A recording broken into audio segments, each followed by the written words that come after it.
హ్మ్. జగన్ మీద వాస్తవంగా ఉన్నది సిబిఐ ఈడీ కేసులు. అప్పుడు అంతకుముందు ఏ కేసులు లేవు. అవును. కాంగ్రెస్ పెట్టిన కేసు అది.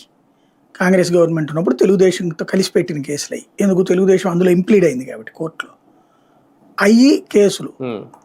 ఆ తర్వాతన 2014 టైంకి వచ్చేటప్పటికి ఆ కేసులే ఉన్నాయి. 2019కి వచ్చేటోడికి 25 30 ఉన్నాయి. 40 కేసులు అనుకుంటా. అప్పుడు అదిగో నేర చరిత్రుడు మొన్న కూడా అన్నారు కదా, నేర చరిత్రుడు 45 కేసులు ఉన్నాయి. ఏంటి 45 కేసులు? మిగతా అన్ని ఇట్లాగే పాదయాత్ర చేసేటప్పుడు కేసు, రాస్తారోకో చేస్తే కేసు, ధర్నా చేస్తే కేసు. ఇదివరకు లోకేష్ మీద ఇల్లు కూడా పెట్టారు కదా, చంద్రబాబు గారి మీద కానీ లోకేష్ మీద కానీ, అట్లాగే కేసులు అనమాట వీళ్ళవి కూడా.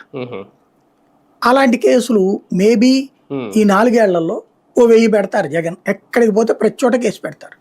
జగన్ని A1 గా మిగతా వాళ్ళని A2 A3 అని పెడతారు. ఇట్లాగా ఒక నాకు తెలిసి సెంచరీ అయిపోద్ది అనుకుంటున్నాను ఎలక్షన్స్ టైం. ఇప్పటికే 44 ఇంత ముందు ఉండేవి, ఇప్పుడు 6 7 ఈ మధ్యన పెట్టారు. ఇప్పటికి హాఫ్ సెంచరీకి దగ్గరకు వచ్చినట్టున్నాడు.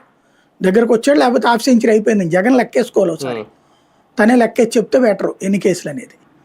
నెక్స్ట్ ఎలక్షన్స్ టైంకి వచ్చేటప్పటికి ఒక 100 కేసులు పెడితే ఇతంతో పాటు ప్రతి నియోజకవర్గానికి సంబంధించినటువంటి ఎమ్మెల్యేలు ఎంపీలు వీళ్ళందరి మీద కూడా ఇట్లా పర్యటనకు వెళ్ళినప్పుడల్లా కేసులు పెట్టారనుకోండి, రేపు ఏం చెప్తారు? ఇప్పుడు ఫర్ ఎగ్జాంపుల్ రేపు స్థానిక ఎన్నికలు వస్తాయి.